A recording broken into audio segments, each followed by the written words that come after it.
Sébastien Vettel ne voit pas la F1 devenir électrique de sitôt. Les courses sont trop longues pour cela. Oui, c'est pas faux. Et puis surtout, les voitures sont beaucoup plus rapides, quoi. Donc une Formule E qui irait aussi vite qu'une F1 pendant 1h30, ça, c'est pas de sitôt, c'est pas demain la veille qu'on aura ça, hein. Pas avant, allez, au moins 15 ans, quoi, minimum. Le temps que les batteries évoluent à un stade où elles pourront concurrencer vraiment les Formule 1 thermiques. Enfin, elles sont déjà hybrides, pas mal électriques, hein, les Formule 1, mais bon. Surtout en 2026, elles auront une partie quasiment 50-50.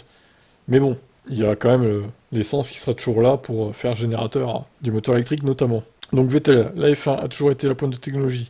La question actuelle est de savoir dans quelle mesure la technologie actuelle, très complexe et impressionnante, est pertinente pour les voitures de route. On pourra en faire plus à ce sujet. Les groupes électrogènes ne seront pas adaptés à la F1 dans un avenir prévisible. Vettel donne trois raisons pour lesquelles c'est pas faisable. Pour cela, les courses durent trop longtemps, la puissance nécessaire est trop élevée, le poids joue un grand rôle en F1. Une autre raison pour laquelle la conduite électrique n'est pas pratique. Les carburants synthétiques sont donc indispensables à court terme. C'est une bonne chose que ça se produise à partir de 2026. Cependant, maintenant, ça sera mieux. Ouais, alors, les carburants synthétiques pour la Formule 1, oui, pourquoi pas.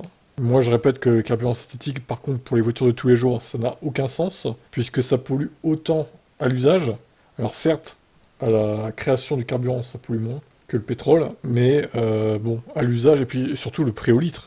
Le prix au litre va être démesuré, quoi. Ne croyez pas que le carburant synthétique sera moins cher que l'essence que vous mettez actuellement dans votre voiture, hein. Ça, c'est faux de le croire. Ça serait bien, mais c'est faux. Il est encore plus important de maîtriser les émissions globales. Comment les équipes se rendent-elles sur le circuit? Bien sûr, ce serait super si tout le monde venait à vélo. Putain, bon courage, hein. Il en faudrait beaucoup plus pour que le calendrier soit correct en termes de réorganisation. Prendre l'avion dans le monde entier et se rendre en Europe pour quelques jours entre les deux n'a évidemment aucun sens. Comment les fans se rendent-ils sur le circuit? Qu'est-ce qui est consommé là-bas? Bon, après, tout ce qu'il dit est juste, hein, clairement. Donc voilà. Alors, cette interview, ça devait être dans le Red Bulletin là, qu'il a fait récemment, il y a quelques jours. Donc, ça doit être.